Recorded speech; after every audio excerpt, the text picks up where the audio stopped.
podcast section 1-3, which is the characteristics of life or studying life. And this podcast is going to be broken into 2 sections. This is going to be part 1, and then stay tuned for part 2. So, first of all, we're going to define biology. The word biology means the study of life. And when we did our specific worksheet last week, we talked about how science words get broken down. So bios means life, and logy means study of. So biology is the science that seeks to understand the living world.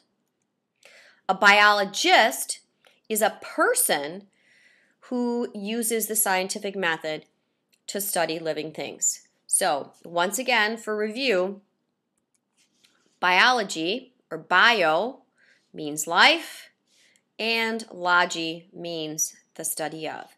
So that's where we get biology. What are the characteristics of life? We're going to talk about 9 specific characteristics of life. And the first characteristic of life is that living organisms need materials and energy in order to grow, develop, and reproduce. Metabolism is a process which is the sum of all chemical reactions carried out by an organism. And you've heard the word metabolism before. And metabolism is the process, once again, where living organisms break down specific things to give them energy. And what they're breaking down, and I'm going to refer to humans, is going to be food. We eat food, which is then broken down and gives us energy.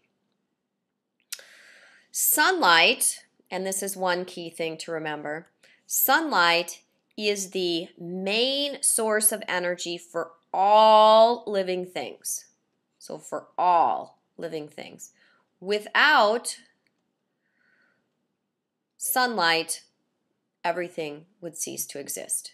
So sunlight is the main source of energy for all living things. Plants and algae go through the process of photosynthesis to get their energy, and other organisms, for example humans or animals, eat plants or other organisms to get their energy. Other organisms might eat the remains of organisms that have died. These would be decomposers or organisms called detritivores, which we're all going to get into all of these particular areas more specifically as we go through the school year. Number 2, the second characteristic of life is reproduction. All living things need to reproduce in order to carry on their particular species. So all organisms produce new organisms through reproduction. And there are 2 types of reproduction. There is sexual reproduction, and in sexual reproduction, 2 cells from different parents unite to produce the first cell of the new organism. And the offspring in sexual reproduction does not look anything like the parent. So once again, the offspring in sexual reproduction does not look like the parent. Asexual reproduction, the organism has a single parent. So just one parent in asexual reproduction. And in asexual reproduction, the organism or the offspring is identical to the parent. And an example of how this actually occurs is through binary fission. Sexual reproduction we are familiar with because that's where the egg and the sperm come together to form a zygote. In asexual reproduction, the cell just splits in half and we have 2 identical offspring. So that would be the difference between sexual reproduction and asexual reproduction. Evolution. In evolution, organisms may experience changes, but traits they have inherited usually do not change. So over time, and evolution is a process that's going to occur over a long period of time. As a group, any given organism can evolve or change over time. So individuals don't experience the changes as a group, a trait will change over time. So over a short period of time, changes may not be significant, but over thousands or millions of years, the changes can be dramatic. And as we spend an entire unit on evolution, this will become more clear to you as to how a group evolves over time. Fourth one is growth and development. So all living things have to be able to grow from that single cell, maybe, or maybe not. So growth for a single-celled organism is simply an increase in size. So that is a key to remember. Growth for a single-celled organism is simply just an increase in size. Multicellular organisms, and this is one thing to remember, multicellular organisms go through the process that is called development. So multicellular organisms develop. Development is cells dividing again and again and again to produce many cells. And if you think about humans start out as a single cell, which is called a zygote. That divides to give us an embryo, which divides to give us a fetus, which divides to give us a baby, an infant, a toddler, a young child, and then we get into a young adult, and then we eventually get to an adult. So that's what development is. Differentiation, which also involves the cells and how they change, is when cells change shape and structure to form cells such as liver cells, brain cells, and muscle cells. Because all of the cells in our bodies have different functions or different purposes. They all don't look the same, and they all don't have the same jobs. So your liver cells are going to look different than your brain cells, and then your muscle cells or your skin cells. That's another thing that's going to look totally different.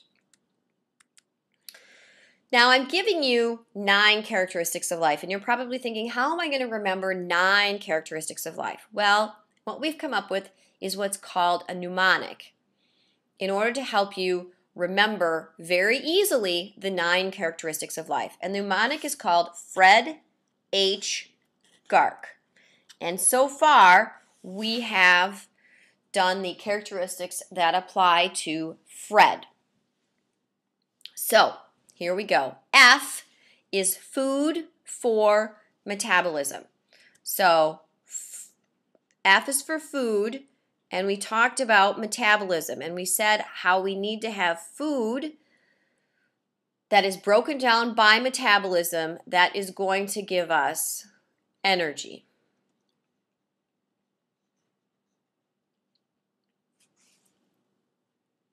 Next one, R must be capable of reproduction. And we talked about the fact that there are 2 types of reproduction.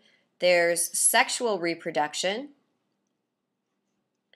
and asexual reproduction. So R, our first R stands for reproduce. E means to evolve, which is changing over time. So evolve means to change over time.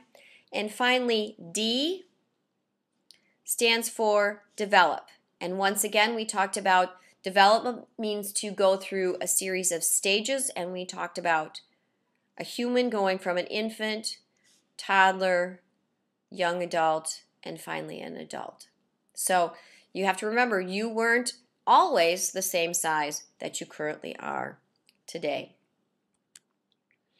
All right, the 5th characteristic of life is called homeostasis.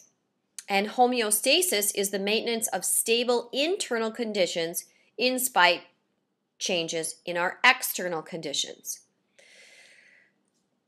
Which means that some examples of how our body likes to maintain some sort of normal is going to be with our body temperature and possibly our water content. Our body needs to stay at a temperature that's relative to 98.6 degrees. If we go a little bit higher than that or a little bit lower than that, our body is not real happy, and it's going to take measures in order to make sure that it maintains that correct internal temperature. Same with the water content. Humans are approximately 70 to 75% water, and if we have too much water in our body tries to get rid of it, and if we don't have enough water, our body does things in order to tell us to add more water to our body. So our bodies work similar to the thermostat in our home. It's kind of a regulator that tells us that we need to put some change into place. For example, if the temperature gets too high, our body needs to react in a certain way. If our temperature gets too low, our body needs to react in a certain way. So if you, as a person, are too hot, your biological thermostat turns on the air conditioning and it causes you to sweat. The sweating then causes your body to cool down because, once again, it wants to stay at that ideal temperature. On the flip side, if your body gets too cold, if this were in your home, your thermostat would turn on the heat. And in order to turn on the heat, you are going to start to do what? You're going to start to shiver to increase that metabolism in your body to get your body to warm up. So homeostasis is then the fifth characteristic of life.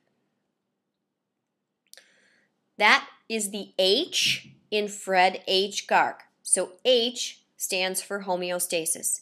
Homeostasis means to maintain a steady internal state, and some of the other examples would be blood pressure. And we know that our blood pressure needs to be 120/80. Respiration.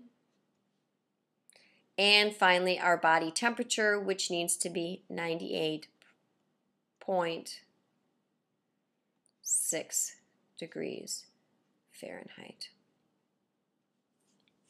So this concludes the first half of the characteristics of life.